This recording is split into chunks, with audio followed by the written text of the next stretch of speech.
The moment that grin broke across Nicholas's smug face, I knew. I'd seen that look before, back when I was the only woman in a room full of men nodding through my slides like I was a temp with a clipboard instead of the person who built the backbone of their entire operation. "You'll support Damien," he said, like he was handing off a tray at a cocktail party. And just like that, 15 years of system design, vendor negotiations, sleepless launch weeks, and back-end crisis management, all erased with a sentence so casual it sounded rehearsed. I didn't flinch. That's the funny thing about being underestimated for a decade. You learn how to nod while you're mentally lighting the fuse. Before I take you any deeper, if you're one of the 97% listening without subscribing, hit that button and tap like. It helps more than you know and keeps stories like this alive. Now, back to the day everything turned.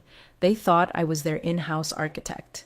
They didn't know I'd kept the heart of Solix licensed through my own LLC Concordi Systems, renewed every 4 years under an agreement Nicholas never read, because, well, I never put it in front of him. His predecessor had. I'd authored the original architecture on my own time, years before Solix even had funding. When they needed it fast, I offered a simple structure, licensed the core, and I'd integrate it. Over time, they forgot. I didn't. Every Thursday, I ran syncs so clean they practically set the internal clocks. Product would tap in, ops would nod, strategy would tweak projections based on the forecasting engine I'd built from scratch. I spoke calmly, never loudly. I made my points in bulletproof logic, not buzzwords, because I didn't need to posture. I was the system, not just the code, the contracts, the update schedules, the failure contingencies, the renewal logs, the encryption keys, all of it tied back to Concordis systems. Me. That week, I saw a ping on my DevSecOps dashboard. Cloned API call, foreign IP, internal. My watermark triggered on a permissions duplication attempt. Not a user change. A role clone. That wasn't junior admin activity. That was someone trying to replicate root. Damien. He'd been lurking around the edges of engineering syncs for weeks. Nicholas introduced him as our next big thing, like he'd just cracked open a fresh Ivy League MBA pack and picked the shiniest card. Damien was all teeth and confidence, nodding like he understood network schema he couldn't even spell. I'd heard him say, "Let's agile the architecture," in a meeting, and my soul physically left my body. That ping should have set off alarms. It didn't. I let it sit. A decoy. Because here's the part Nicholas forgot. You don't just hand over a legacy system and pray it works. You transition power, and if you don't, the system will reject the transplant. At home that night, I didn't rage. I archived a copy of the Master Services Agreement, Clause 18B, and emailed it to myself with a timestamp and hash signature. It read, in plain legalese, any attempt to assume ownership or primary control of Concordis licensed infrastructure without documented board approval shall constitute a breach of service and trigger SLA termination and escrow enforcement. I wrote that clause 10 years ago. They all signed it. Every year, every renewal, every audit, and now Nicholas wanted to hand the keys to a golden child with no clue what was locked behind each door. I didn't argue. I didn't warn. I just waited, because once that clause activated, the systems wouldn't just shut down. They'd walk away, with me. Nicholas had this way of pretending everything was a friendly ask, when it was really a demand with a smile stapled on. He gestured toward the chair across from his desk, but didn't wait for me to sit. Typical. No eye contact. Just pacing like he was delivering bad news to an intern who'd messed up a lunch order. Damien stepping up. He said, like he was announcing a prom king. You'll support him during the transition. Should be smooth. Smooth. That was the word he used. Like I was supposed to hand over 15 years of intellectual muscle memory to a guy who still pronounced SQL like sequel, but didn't know what a join table actually did. Nicholas didn't even ask if I was okay with it, because he assumed I was an employee, just another cog on payroll. He'd forgotten where the contract originated. Forgotten who signed it, forgotten why Concordi systems even existed. He smiled like this was a reward for my years of loyalty. You've done a great job. Now it's time for you to empower the next generation.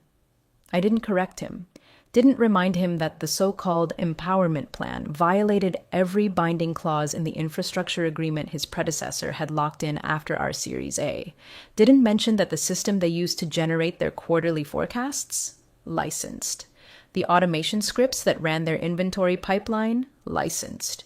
The predictive engine that generated demand models for their top 5 clients, licensed. All through me. Clause 18B of the Master Services Agreement is not light reading, but it's ironclad. It says, in no uncertain terms, that any reassignment of admin-level controls or system migration attempts must be approved by the full board, documented and filed through 2 independent legal reviews. No approval? SLA suspended? No mutual sign-off? Asset control reverts to Concordis. You know who wrote that clause? Me. So when Nicholas said, "You'll support him," I just smiled. Not because I agreed, but because it no longer mattered. I walked out without another word. And the second I was out of sight, I exhaled. Not from stress, from containment. I'd been underestimated so long, I'd learned how to weaponize silence. That evening, I pulled the latest service renewal packet from my offsite archive and attached Clause 18B to a clean email addressed to myself. I ran it through timestamp validation and encrypted the chain. Subject line, activation readiness. No one at Solix knew I was doing it. And here's the thing. No one asked how the systems were connected to Concordis anymore. That was the beauty of being quiet. They forgot you were the one holding the keys. Nicholas sent a follow-up email around 9:40 p.m. Thanks again for being flexible. Damien's excited. Let's get a timeline going for admin credential handoff. I didn't reply. Damien, meanwhile, started posting on LinkedIn about next-gen systems thinking and tagged Solix in a photo where he was literally pointing at a diagram I created. It had my original format, my headers, my watermark cropped out. By morning, the ping rate on my monitoring node had doubled. They were testing permissions. Damien had no idea what he'd just walked into. And Nicholas? He still thought he'd won. Damien strutted into the server room like he was walking into a frat house he just got the deed to. Khakis too tight, button down too smug, energy too loud for a space that ran on discipline and silence. I was already logged in, reviewing logs, monitoring metrics, verifying that everything I needed to pull the pin was in place. He dropped a Red Bull on the counter like he was offering me communion. "Ready to transfer admin keys?" he asked, leaning back with the kind of confidence that only comes from not knowing what he doesn't know. Behind him, in the glass reflection, Nicholas stood with his arms folded and that arrogant, slow grin, like he'd just pulled off the corporate coup of the year. I could practically hear his internal monologue. Look how gracefully she's taking this. What a team player. How mature. I looked up slowly, let the silence stretch. Then I smiled, not wide, just enough. No, I'm here to decommission my assets. The Red Bull froze midair. Damien blinked. Nicholas took a single step forward. Just one. What? I typed a single command into the Concordis console. My personal vault. Not Solix's, not shared, not searchable. A vault that ran through my infrastructure agreement, the one nobody had read since the Series B audit. On screen, a series of confirmations stacked in neat green rows, external admin access, revoked. Infrastructure, runtime keys expired. Licensing token, invalidated per SLA clause, 18B. Service layer, offline. Across the Solix network, the lights flickered. Operations froze mid-process. Inventory pipelines halted. Real-time dashboards threw red flags. HR's pay structure review page loaded into blank HTML. Finance's forecasting engine dumped raw arrays, and every internal portal suddenly displayed a footer in small, irremovable gray font. Powered by Concordis systems. Access revoked. I didn't flinch, didn't gloat, just logged out. Nicholas stepped forward, voice low but shaky. "What exactly are you doing?" "I'm fulfilling the SLA you violated." He stared at me like I'd pulled a weapon from my laptop bag. "You can't just—" "I can, and I did. You tried to reassign licensed assets without board approval or mutual sign-off. That triggers termination. The agreement is public. It's not my fault no one bothered to read it," Damien stammered. "So what? You're just gonna shut us down?" "No," I said. "You shut yourselves down. I'm just executing the logic you already agreed to." Nicholas looked like he'd aged a decade in a minute. "You realize what this means for operations?" I didn't answer, because of course I realized. That was the point. Within the hour, IT was scrambling. People were calling my work number, my personal cell, even my mom who texted me, confused, asking why someone named Jake from Solix was trying to find me. Legal pinged my inbox with urgent contract breach in all caps. Damien stood next to the dead console, looking like a toddler who'd accidentally shut off the Wi-Fi. But me? I was already gone. I walked past the vending machines, through the quiet hallway, past Nicholas's glass cage of a corner office, and out into the cold morning air with no regrets. Not rage, not vengeance, just release. I'd spent 15 years building something only I truly understood. Now they'd spend the next 15 figuring out what it cost to forget that. Within 15 minutes, the building went from artificial calm to barely contained chaos. I watched it unfold from a coffee shop down the street. Double espresso, no milk, front window seat. I wasn't hiding. I just wasn't available. There's a difference. The first sign of failure hit finance. Their quarterly forecast dashboard spun into a blank white screen with a single error. Array undefined. No numbers, no charts, just silence where projections used to live. Then operations lit up. Supplier inventories couldn't reconcile against the last batch. Shipment status logs looped into 503 errors. Auto reorders stalled mid-execution, sending duplication warnings across 3 vendor systems. Then came HR, their shiny new payban tool, something Damien had bragged about streamlining, crashed mid-cycle. Directors had been mid-review, giving performance raises, initiating comp structure realignments. All gone. When the system tried to reload, it didn't even error. It just timed out. That's the thing about ghost infrastructure. It works flawlessly until it doesn't. And when it doesn't, nobody knows where to start. Because no one ever asked me how it worked. They just smiled when it did. By 10:06 a.m., Damien was pacing like a squirrel on Adderall, making demands to IT he didn't understand. Nicholas had locked himself in his office with the blinds drawn, probably trying to figure out how to say contractual breach in boardroom spin. The first call came to my desk line, then my cell, then Slack, then email. The subject lines escalated from need your input to urgent system failures to where are you? I didn't answer. I wasn't obligated. They hadn't just reassigned me, they'd annihilated the agreement. Unplugged the nerve center while assuming the lights would stay on. That's the kind of arrogance that doesn't just break systems, it burns bridges without realizing the fuel was legal. Back at Solix HQ, users started noticing the new banner on every internal dashboard. Pale gray bar, upper right corner. Not flashy, not loud, but inescapable. Licensing paused per agreement section 18B, contact vendor. Some of them assumed it was a glitch, others went digging, but the real panic didn't start until someone from legal finally read the vendor clause buried in the MSA archive. My name was on the vendor registry, not Solix's. Concordis Systems LLC, someone, probably Damien, had tried to clone admin credentials from my licensing key space. That was the breach. Not an attack, not a hack, just ego wrapped in ignorance, slamming into a clause designed specifically for this scenario. By 11:22 a.m., I got a voicemail from Nicholas. His voice sounded tight, forced calm. Hey, let's talk this through. I think there's been some miscommunication. Miscommunication. That word made me laugh out loud in the cafe. The barista looked over. I just raised my cup. See, Nicholas thought this was personal. It wasn't. This was structural. You can replace people. But if you don't understand what they built and who owns it, you're not transferring power. You're tripping a circuit. And I had built every breaker to snap clean. Monday morning, 7:30 a.m., sharp. Emergency session, full board attendance, no pastries, no small talk. Just a silent Zoom tile for each director, their faces lit by screens and worry lines. Some wore suits, some hadn't even bothered to shave. Everyone looked tired, and they should have been.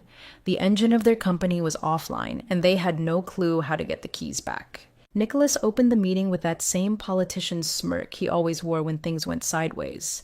Like if he spoke just fast enough, no one would notice the cracks. But his voice gave him away. Too high, too breathy. We're experiencing a temporary service outage across several systems. Our internal teams are investigating the root cause, likely a permissions misalignment during recent administrative transitions. A board member cut him off mid-sentence. Is this about the Concordis infrastructure? Silence. That one question tore the whole stage play down. Nicholas blinked, then gave a half nod like he was just now realizing they weren't going to let him spin this. Legal unmuted, voice dry and surgical. I've reviewed the Master Services Agreement, specifically Section 18B. Mr. Nicholas's unilateral attempt to reassign system control triggered a material breach. SLA has been suspended. All escrowed infrastructure is currently inaccessible without the original vendor's written consent. They didn't say my name. They didn't have to. My LLC was sitting on every clause, every diagram, every signed renewal. The system wasn't broken. It was protected. Damien, for once, said nothing. Sat there like a kid who finally realized attention wasn't just a threat. He didn't blink when legal added, this was not just an HR failure. It's a governance failure. One of the board members, a woman I'd only met twice during early investor rounds, pulled up my final invoice on screen. Quietly read from it, like a courtroom clerk. SLA suspended. Infrastructure return pending mutual sign-off. Licensing governed under Concordis Systems LLC, renewed via silent contract auto-renewals, last validated Q4 2023. She paused, looked directly at Nicholas. Did you know about this? Nicholas stammered. It's an old agreement, legacy tech. I assumed it was rolled into internal architecture after integration. You assumed, the CFO repeated, flat, no tone. And then the final blow came. Not from me, but from the new interim CTO who had joined quietly during the call, not saying a word until now. He slid a single PDF onto the shared screen. No commentary. The file, Concordis Renewal History, 2012-2024, every 4 years. Signed, dated, approved. Always through Nicholas's predecessor. Always by the board. There were timestamps, email receipts, even internal memos confirming Concordis as the infrastructure vendor of record. All there, all ignored, or forgotten, or both. Nicholas didn't speak again. Someone on the board exhaled audibly and said, So we don't own the systems, we license them, and we breached. Legal nodded. Correct. And Concordis is under no obligation to reinstate access without renegotiation. I was on mute, camera off, watching from my kitchen in sweatpants with a chipped mug of mint tea. And no, I didn't gloat. I didn't cheer. Because this wasn't revenge. This was exposure. They didn't lose access because they wronged me. They lost access because they stopped paying attention. And I'd built every clause to make sure that ignorance wasn't just costly. It was terminal. By noon, the final locks clicked into place. It wasn't dramatic. No alarms, no sirens, no flames. Just a quiet, methodical blackout spreading through every system that had once run like muscle memory. One by one, they went dark. The DevOps portal, offline. Forecasting engine, frozen mid-cycle. Customer analytics dashboard, dead link. Vendor integrations, 403 forbidden. Attempted logins from internal systems were funneled to a single page. Plain white background, centered text in black sans serif. No logo, no contact form. Access denied. License enforcement in effect. Contact Concordis Systems for reinstatement terms. Even the help desk couldn't reach their own help desk. People started hovering at each other's cubicles, whispering. I know the signs. It starts with Slack going silent, then a few cautious, "Hey, are you seeing this too?" emails, followed by the sharp click of shoes moving faster than usual down carpeted halls. At first, it's just confusion. Then someone realizes they haven't had a system update in over 48 hours, and panic sets in. Nicholas called legal again. I imagine the conversation was a loop of him asking, "What do we do?" and legal saying, "We wait." Then he tried calling the board, but the board had already made up its mind. They'd seen the clause. They knew they'd broken it.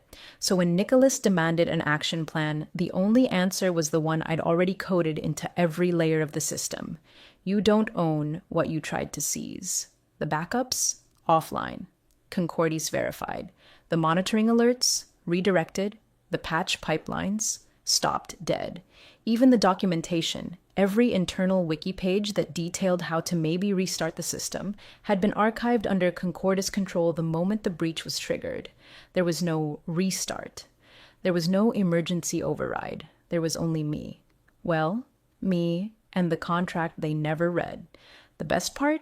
Damien's first project sync as acting systems lead was scheduled for 2 p.m. He'd booked a full meeting room, prepped slides, even sent out a rah-rah agenda about streamlined architecture evolution. At 1:57 p.m., the meeting invite was canceled with a one-line auto-response from infrastructure. No systems available. Transition failed. 3 words. Nicholas hadn't planned for. He paced the hallway that afternoon like a man trying to get reception in a storm, phone to his ear, talking too fast and too loud. I wasn't there, but people texted me updates. Apparently, when legal told him Concordis had revoked back-end integrations per SLA protocol, he just stood there blinking, like the phrase itself didn't compute. It wasn't personal, I wanted to tell him. It was legal, it was structural, and it was locked. Because this wasn't about a woman scorned or a petty vendetta. This was about governance. And Nicholas, in all his bravado, forgot the most important rule of infrastructure. It remembers everything, especially the people who built it. By Thursday morning, they'd given up on IT and turned everything over to legal.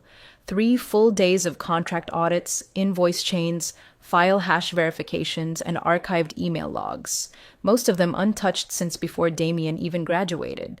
They even pulled hard copies out of storage, the ones in the basement archive room no one liked going into because the fluorescent lights flickered and the door stuck. Funny how the most important papers always live where no one wants to look. And every layer they peeled back told the same story. They never owned the system. They licensed it. From me. Every core workflow, every automated job, every custom integration built for their forecasts, their client analytics, their vendor alignment, it was all bound to Concordis systems under an infrastructure licensing agreement signed in 2012 and renewed 4 times without incident. Why? Because the system worked. Because I kept it quiet. Because they stopped paying attention. Clause 18b wasn't even hidden. It was just ignored. Buried in the boilerplate they thought only mattered when someone sued. But I didn't sue. I enforced. And once triggered, that clause did exactly what I designed it to do. Shut down access, freeze asset control, escrow everything until mutual consent was reestablished. It wasn't dramatic, it was clean. The last contract renewal had been in late Q4. Nicholas didn't even sign it. His predecessor had, months before, being shuffled upstairs into a strategic role. Damien had no idea the clause existed, let alone that it required board review to override. That's the part that broke their rhythm. Not the system outage, the realization that every system dependency was documented, every update tracked, every script time-stamped. Every system log hashed and filed under my private custodial registry. The backup protocols, mine. The failover logic, mine. The silent monitoring nodes embedded in the DevOps stack. You guessed it, mine. They called me Ops. But Ops had custody. Nicholas tried to rewrite history in that Thursday call, telling the board that I withheld critical access points and didn't communicate infrastructure shifts clearly, but the audit trail disagreed. The audit trail showed time-stamped notices, tagged renewals, digital receipts with every update. Everything routed through Concordis. Every board member saw it. The new interim CTO didn't say much during that call, but toward the end, she finally spoke, pulling up a final file I'd left behind in Solix's shared drive before I walked out. It wasn't hidden. It wasn't encrypted. It was just there. A single text memo, titled plainly Custodian, Final Log, X'd inside, 1 line. Custodian departure initiated. Ownership log archived. Good luck. That's all. No threat. No signature. No emoji. Just the last thing I needed to say. And judging by the stillness on the call, it said enough. The email came at 6:42 a.m. Friday morning. Subject: Let's talk.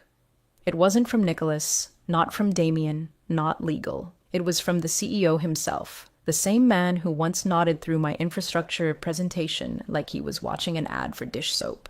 The same man who once asked me if back-end logic meant the system that handled billing. That man was now asking if I had time for a call. No calendar invite, no assistant outreach, just 3 lines. We want to bring you back. Name your price. Let's fix this together. I read it 3 times before setting my coffee down. There it was, the sound of consequences landing. I didn't reply right away. I finished my breakfast. I walked the dog. I cleared out the last of my GitLab webhooks just to feel the quiet finality. Then, just before 10 a.m., I answered with a single PDF. It wasn't a return offer. It was a new agreement. A license reinstatement protocol. It included tokenized access. No single admin ever holds complete control again. Escrow-mediated updates. All changes require mutual sign-off through an independent tech escrow. Quarterly access reviews conducted by a third party, not internal IT. Rate sheet updated and triple the original. Retroactive breach penalty included. Zero trust clause. No verbal agreements. Everything written. Everything signed. There was a clause for one-time onboarding assistance. 10 hours max. After that, they'd either comply or the systems would lapse again. I didn't ask for a title. I didn't want one. That was the problem the first time around. They thought power was defined by title, by roles. But real control doesn't need a label. It writes the label. Later that afternoon, I got a message from someone in finance. Quietly sent, no subject line. It just read, FYI, Damien's new title in HRIS is Integration Support Analyst. I smirked. That was a long way down from acting systems director. But it got better, because when I logged into the reinstated Concordis admin portal, which now had 5 levels of access walls, I noticed something in the email directory. Nicholas's signature had changed. No more VP of Infrastructure, just his name, no role, no claim. It was as if the system itself had erased his authority, one metadata field at a time. I never asked why they didn't just try to rebuild everything from scratch. I already knew. Even if they hired 20 engineers, they wouldn't know where the bodies were buried. I'd built that place like an ecosystem, a jungle of dependencies only I could map because I'd grown it. They wanted to act like they'd tamed it. But ecosystems don't respect titles. They remember the hand that planted them. So no, I didn't come back. I licensed. They didn't hire me. They licensed the privilege of functioning, with guardrails they could no longer pretend didn't exist. There was no bitterness in it, just boundaries. The systems flickered back to life late Sunday night after a full week of corporate paralysis masked as scheduled maintenance. I didn't watch it happen in real time. I didn't need to. I'd already designed the reboot schedule, wrote the deployment protocols, and wrapped every restored asset in encryption keyed to a quarterly heartbeat. By Monday, Solix Dynamics was functional again. Barely. You could almost hear the sighs ripple through the building, emails sending, dashboards updating, execs pretending none of it had ever happened. But the silence had weight now, the kind that lingers when people finally realize what they nearly destroyed. And then there was the footer. It lived at the bottom of every internal tool, every ops panel, every executive dashboard. White background, dark gray text, unclickable, unremovable. Legal insisted on it, and I had no objection. Core architecture licensed from Concordis Systems LLC. Renewal required every 90 days, board override mandatory. There it was. Inescapable. Visible. Permanent. A legal tattoo. A mirror held to every inflated ego that once assumed ownership came with a parking spot and a title. The conference happened 2 weeks later. Industry panel, high profile, live streamed. Solix was scheduled to speak on resilient infrastructure in a modern landscape. They'd planned to showcase new innovations, probably let Damien stumble through buzzwords about redundancy and agility. But Damien didn't show, wasn't even listed on the program. Nicholas didn't speak either. Instead, it was the CEO who stood on stage, alone. Tie slightly loosened, eyes just tired enough to suggest a man who'd spent too many nights reading contracts he never used to bother with. He cleared his throat, said a few words about organizational growth, unexpected dependencies, and hard-earned clarity. Then he paused, looked straight at the audience. "Never mistake quiet for powerless," he said. The crowd murmured. The moderator looked surprised. It wasn't on the teleprompter. I didn't watch it live. I got the clip in a text later that day from a former colleague. No caption, just the video and a shrug emoji, but I watched it twice. Because in that single sentence, he finally acknowledged what none of them had understood until it was far too late. I didn't make noise, I made structure. And they never once thought to check who held the foundation. So now, every 90 days, the board has to vote to stay online. And every quarter, my licensing email lands in their inboxes like clockwork. Not as a threat, as a reminder. Control is never taken. It's relinquished by those too arrogant to read the fine print.